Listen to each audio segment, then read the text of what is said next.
An empire once stood at the heart of Europe, rich, defiant, and enlightened. But one day it vanished. Not in fire, not in war, but in silence. Its cities were baptized, its language outlawed, its books burned, and the world forgot its name. Imagine temples where philosophers debated beneath marble columns, where star charts hung beside sacred texts, where gods of reason walked alongside gods of nature. Imagine a civilization that chose knowledge over dogma, plurality over purity. Now imagine it gone, erased so completely that even its memory became heresy. This is not legend, this is history, the history they didn't want you to know. But what if it hadn't vanished? What if the Vatican never erased this empire? What kind of world would we live in today? Dawn breaks over the capital, not Rome, not Constantinople, but something older, stranger, a city whose name survives only in fragments, whispered in banned texts and half-remembered chronicles. Picture cobblestone streets where merchants traded in 12 languages. Observatories rose beside temples. Libraries sprawled across hillsides, their shelves groaning with scrolls from Alexandria, Athens, and lands beyond the eastern horizon. This was a civilization built on inheritance, Roman engineering, Greek philosophy, and something indigenous, something wild that predated them both. Their priests charted stars, not saints. Their laws were written in stone and reason, not revelation. They believed the divine lived in nature, in mathematics, in the movements of celestial bodies across the endless dark. While other empires worshipped singular gods demanding absolute submission, this one honored a pantheon of questions. Their greatest temple wasn't dedicated to Zeus or Jupiter, but to Sophia, wisdom itself. And wisdom, they believed, wore many faces. This empire represented something radical for its time. A Europe that never forced its people to choose between faith and thought, between spirit and science. In their universities, Christian monks debated pagan philosophers. Jewish scholars translated Arabic texts. Women studied mathematics alongside men, for their ancient traditions held that wisdom belonged to no single gender. They developed early democratic councils. Laws were voted upon by assemblies of citizens, not decreed by divine monarchs. Slavery was abolished 3 centuries before it should have been, deemed incompatible with their belief in human equality before natural law. Their physicians dissected bodies to understand anatomy. Their engineers built aqueducts that made Roman waterworks look crude. Their astronomers predicted eclipses with accuracy that wouldn't be matched for 1,000 years. And they were deeply, dangerously spiritual, just not in ways the rising church could control. While emperors built walls, the Vatican built belief. From Rome, a new power was rising. Not through legions this time, but through something more insidious: narrative control. The Bishop of Rome, claiming authority from Peter himself, was weaving a new story about what Europe should be. One faith, one truth, one path to salvation. And this defiant empire, with its pluralistic temples and rational debates, stood in the way. The Vatican didn't need armies at first. They had missionaries, charismatic, educated men who arrived with gifts and gentle words. They learned local languages. They adapted pagan festivals into Christian holidays. They found nobles hungry for legitimacy and offered them divine sanction. "Convert," they whispered, "and you'll be part of something eternal." But when persuasion failed, the Vatican had another weapon: the archive. Scribes travelled with missionaries, copying chronicles, gathering histories. They'd return to Rome with cartloads of documents, and then the editing would begin. Pagan emperors would vanish from timelines. Entire dynasties would be reattributed to Christian rulers. Defeats would become victories. Heresies would become orthodoxies. First came the missionaries, then the archivists, then the silence. the point of no return. The empire's philosophers saw what was coming. In the great library of the capital, scholars debated whether to resist or adapt. Some argued for compromise. Let us integrate Christian thought into our tradition, as we've integrated so many others. But the elders knew better. This wasn't syncretism the church wanted. It was submission. Total, absolute, unconditional. One astronomer priest, whose name survives only as a cipher in forbidden texts, made a final plea before the council. They don't want to join our conversation. They want to end it. The vote was cast. The empire would resist. That decision sealed their fate. Part 1. The methods of erasure. They didn't need to burn cities, only books. The campaign began subtly. Christian emperors in neighboring territories passed laws. Pagan temples could no longer receive state funding. Public sacrifice was banned. Then came the decrees that practicing the old rites was an act of treason, punishable by death. But the true genius of the erasure lay in rebranding. The empire's gods weren't destroyed. They were demonized. The goddess of wisdom became a witch. The god of healing became a demon of deception. The sacred groves where priests had taught for centuries were declared haunted by devils. Ancient rituals of spring became dark magic. Within a generation, parents were afraid to teach their children the old ways for fear their neighbors would report them to church authorities. The architecture tells the story. Temples across the empire were reconsecrated as churches. Sometimes they'd simply carve crosses over the doorways and claim them for Christ. Other times, they'd demolish them entirely and build basilicas on the foundations, ensuring no pagan could ever claim the sacred ground again. In the capital's greatest library, Christian monks arrived with a decree from the new bishop. Any text that contradicted scripture would be burned. Any history that didn't mention Christ would be destroyed. Any philosophy that questioned church doctrine would be consigned to the flames. The head librarian, an old woman named in one fragment as Livia, stood in the doorway and refused entry. 3 days later, the library was ashes. Livia was never seen again. Part 2. The betrayal of memory. But some refused to let the light die completely. In monasteries across what had been the empire, a secret resistance formed. These were Christian monks, yes, but monks who remembered what came before. Monks who'd been educated in the old ways before converting. Monks who couldn't bear to see entire centuries erased. They copied in candlelight, knowing discovery meant death. Under monastery floors, behind false walls, in caves in the mountains, they hid the forbidden texts, mathematical treatises that contradicted church calculations of Easter, histories that recorded pagan emperors with admiration, philosophical works that suggested truth could be found outside scripture. One such monk, Marcus of Lindisfarne, left a note hidden in a manuscript that survived to the 16th century before being destroyed by order of Pope Julius II. They call us heretics for preserving history. But I know the greater heresy is forgetting. If future generations are to understand what we lost, someone must remember, even in silence, even in shadow, someone must remember. But most didn't survive. Church investigators, the early inquisitors, developed sophisticated methods for finding hidden archives. They'd torture one monk, discover a cache, torture the next, to find where else texts were hidden. Entire networks were unraveled. The church called it purification. History calls it the silenced century, roughly 420 to 520 CE, when entire generations of history simply vanish from the European record. We have documents dated 418.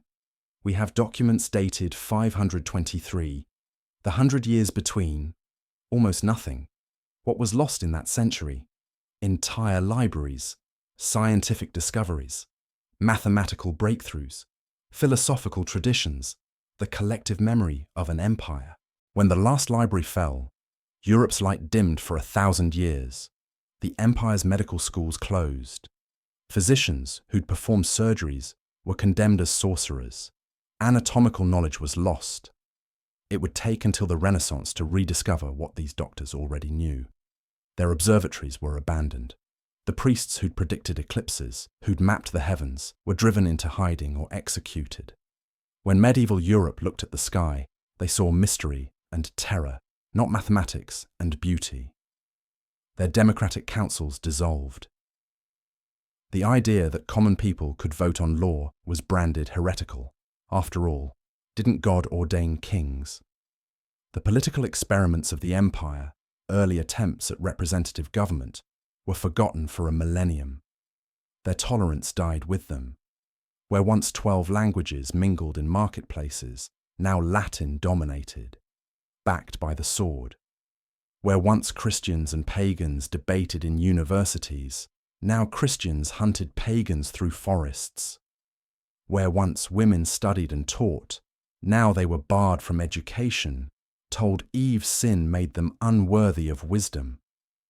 The erasure was so complete that by 800 CE, Charlemagne's court didn't even know the empire had existed. They read histories that jumped from Rome to their present, with no mention of the centuries between. The church's archive had worked perfectly, but empires don't die easily, and some memories refuse to fade. Fragments survived. A mathematical treatise misattributed to a Greek author. A medical text preserved because monks thought it was written by a Christian. Architectural techniques that persisted because they were too useful to forget, even as their origins were lost. And in the quiet moments, in prohibited whispers, some still remembered. There was an empire before the church. There was light before the dark. But imagine if they had survived. Imagine a Europe where knowledge never went underground. The year is 530 CE in our timeline, the heart of the Dark Ages. But in this other world, the empire still stands. The libraries still burn with lamplight, not flame. The philosophers still debate in temples that welcome all seekers. What changes first? Science continues from antiquity to Renaissance without interruption. The scholars who charted eclipses don't hide. They build better instruments. By 600 CE, they've calculated Earth's circumference with accuracy that won't be matched in our world until the 17th century. Medicine advances unimpeded. The physicians who'd studied anatomy continue their work. By 700 CE, they've developed early antiseptics using the empire's sophisticated understanding of fermentation and decay. Mortality from childbirth drops. Plague outbreaks are contained through quarantine protocols that won't exist in our timeline for 8 more centuries. Mathematics flourishes. The empire's scholars inherit the work of Alexandria and build upon it. They develop early calculus by 800 CE, recognizing it as a tool to understand change and motion. By 900 CE, they've created primitive computing devices, mechanical calculators using gears and water clocks. But the deepest change isn't technological, it's philosophical. In this world, faith and reason never become enemies. The empire's temples continue hosting Christian theologians, Islamic scholars, Jewish mystics, and pagan philosophers under the same roof. They argue fiercely, but the arguments produce synthesis, not schism. Christianity in this timeline evolves differently. Without monopoly, it becomes one voice among many. Christ is revered, but so is Socrates. The Bible is sacred, but so is empirical observation. This Christianity doesn't need to burn heretics because it's never had the power to enforce orthodoxy. By 1000 CE, when our world is mired in feudalism and religious war, this Europe has democratic city-states where citizens vote on everything from tax policy to scientific funding. Universities admit students regardless of gender or faith. The printing press is invented 3 centuries early because the empire never stopped mass-producing texts. The Renaissance in our world was called a rebirth because knowledge had died. But in this timeline, there's no death to recover from. Culture evolves continuously. Cathedrals stand beside observatories, each celebrating different aspects of existence. Gothic architecture develops, but it's paired with glass domes housing telescopes. Gregorian chants echo through halls, where mathematical equations are carved into walls. Art becomes something stranger and more beautiful. Painters like those who would become Renaissance masters emerge 5 centuries early, but with a difference. They've never lost the anatomical knowledge of antiquity. By 1200 CE, European art has developed techniques of perspective, light, and proportion that won't appear in our timeline until Da Vinci. But it goes beyond technique. In this world, art doesn't have to serve church propaganda exclusively. Painters depict not just saints, but scientists. Sculptors create monuments to philosophers alongside apostles. Music develops mathematical harmonies based on astronomical ratios, compositions that wouldn't sound religious or secular, but somehow both or neither. Literature flourishes in multiple languages simultaneously. Without Latin's religious dominance, vernacular languages develop written forms earlier. By 1100 CE, there are novels, complex, psychologically nuanced novels, in a dozen European languages. The printing press, arriving in the 1100s, accelerates everything. Knowledge spreads horizontally, not through church hierarchy. A discovery in Sicily reaches Stockholm in months, not decades. A mathematical proof developed in Hispania is refined in Constantinople within a year. By 1300 CE, literacy in this Europe exceeds 50%. In our world, it'll take until the 20th century to reach that level. Now expand the view. How does this Europe interact with the world? The Crusades never happen. Without a monolithic church claiming monopoly on truth, there's no theological justification for holy war. Christian kingdoms exist, but so do pagan ones, and Islamic scholars are welcomed in European universities, just as European scholars travel to Baghdad and Cairo. This doesn't mean there's no conflict. Humans are still humans. But wars are fought over resources and territory, not over whose God is real. And crucially, they're interrupted by trade, by scholarly exchange, by the recognition that all parties benefit from knowledge sharing. Exploration begins differently. When navigators in this timeline set out across oceans, they're not fleeing religious persecution or seeking converts. They're map makers, naturalists, traders. Columbus might still sail in 1492, but he'd find a very different reception prepared for him, one that values indigenous knowledge rather than dismissing it as demonic. Colonialism in this timeline might be delayed, transformed, or prevented. Without the ideological justification of bringing savage peoples to Christ, European expansion looks more like cultural exchange than conquest. Not because these people are morally superior, they're not, but because their worldview doesn't position them as bearers of singular truth. By 1400 CE, the divergence is total. In our world, inquisitions burn heretics. Women accused of witchcraft die by thousands. The printing press is used primarily to produce Bibles. Universities teach Aristotle filtered through church doctrine. In this world, universities debate whether consciousness might exist beyond Earth. Women hold positions as court mathematicians and royal physicians.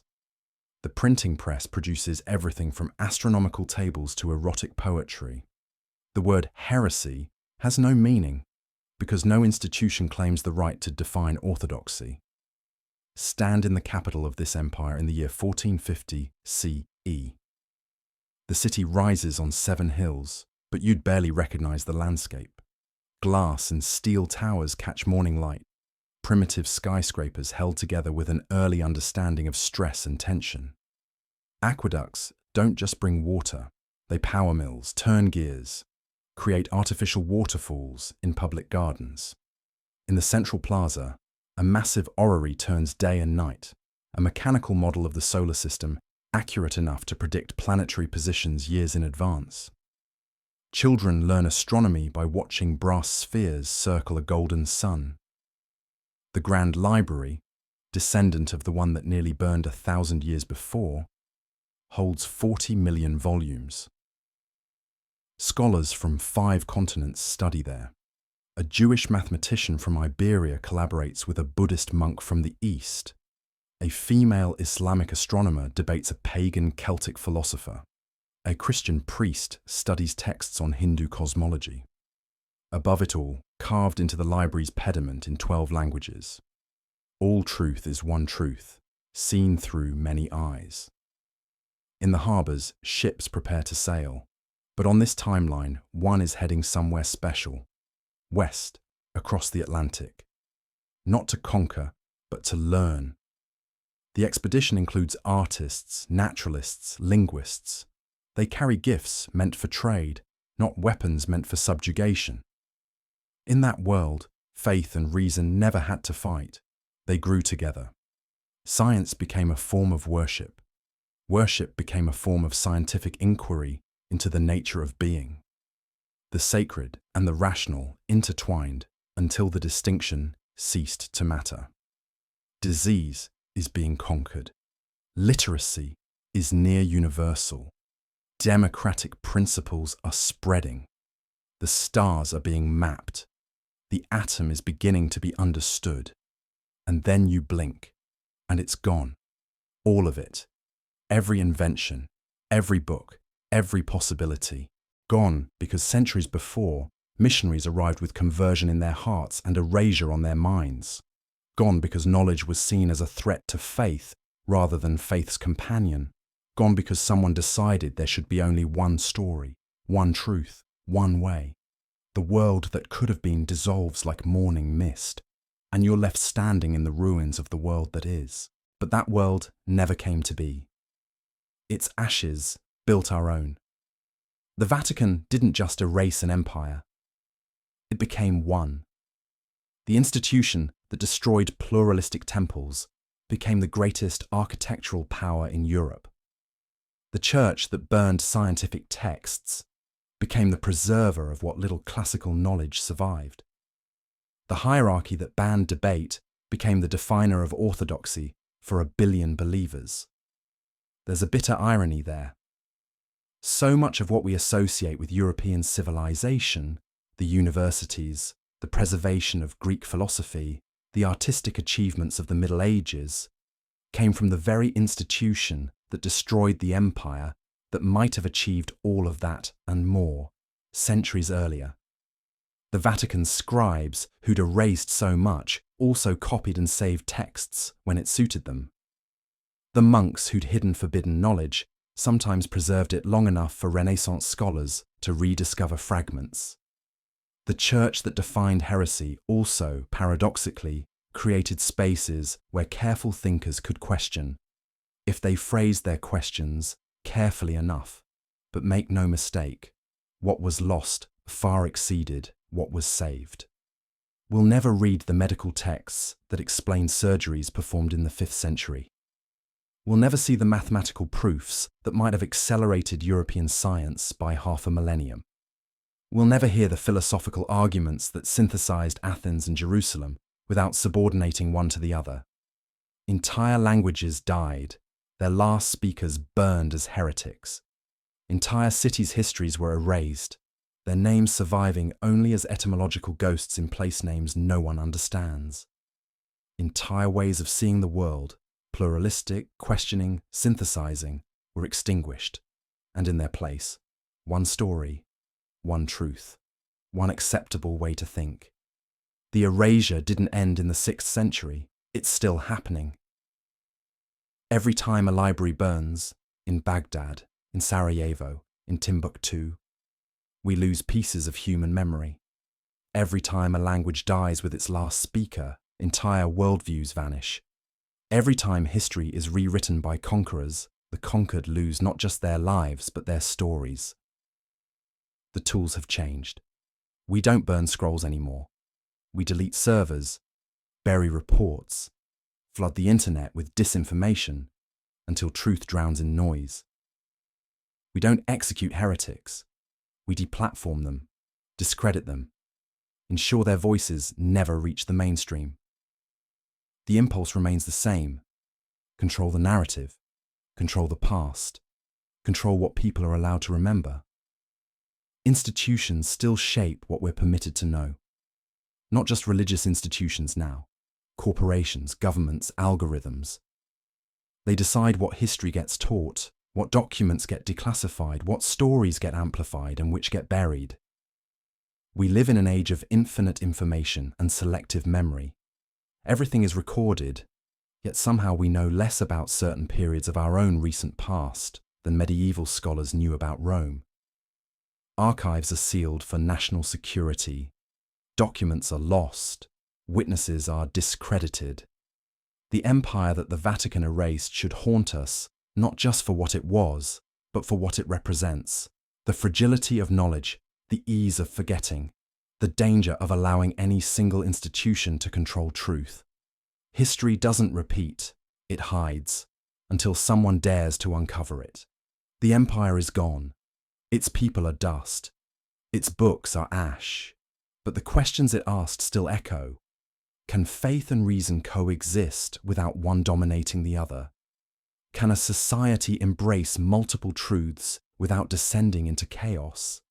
Can we preserve knowledge even when it contradicts our preferred narratives? These aren't ancient questions, they're ours. Every time you encounter information that challenges your worldview, you face the same choice the Vatican faced. Engage with it, integrate it, learn from it, or erase it, suppress it, pretend it doesn't exist. Every time an institution claims monopoly on truth, we should remember the empire that refused to kneel.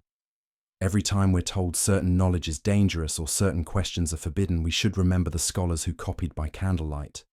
Every time we're tempted to forget uncomfortable histories, we should remember what forgetting costs. The empire that was erased left us no monuments, no intact texts, no certain name. But it left us something more valuable, a warning. Knowledge is not inevitable. Progress is not guaranteed. Civilization is not a line ascending forever upward. It's a flame that must be tended, protected, passed on, and flames can be extinguished, deliberately, completely. Empires die twice, first in fire, then in forgetting. The cities of that vanished empire fell to conquest and conversion, but they truly died when the last person who remembered them was silenced. And yet, here we are, centuries later, asking what was lost, imagining what might have been, mourning a world we never knew. That's the power of memory. That's the danger of erasure. You can burn every book, execute every scholar, outlaw every language, but you can't kill wonder. You can't destroy the human impulse to ask, what else is possible? As long as we keep asking what was lost, the empire never truly vanishes. As long as we imagine other ways civilization could have unfolded, the erasure is incomplete. They tried to erase an empire. They succeeded beyond their darkest dreams. For 1,000 years, Europe forgot there was ever an alternative to the Church's vision. But memory is recursive. What's forgotten can be remembered. What's lost can be found, even if only in fragments. What's erased leaves traces in the negative space, in the gaps in the record, in the questions that shouldn't be there if the official history were complete. So we ask, we dig, we imagine. And in imagining, we keep alive the possibility that there are other ways to be, other truths to seek, other knowledge to preserve, other worlds to build. They erased an empire, but not its echoes. In the silence that follows, perhaps you hear it. The rustle of pages in a library that never burned.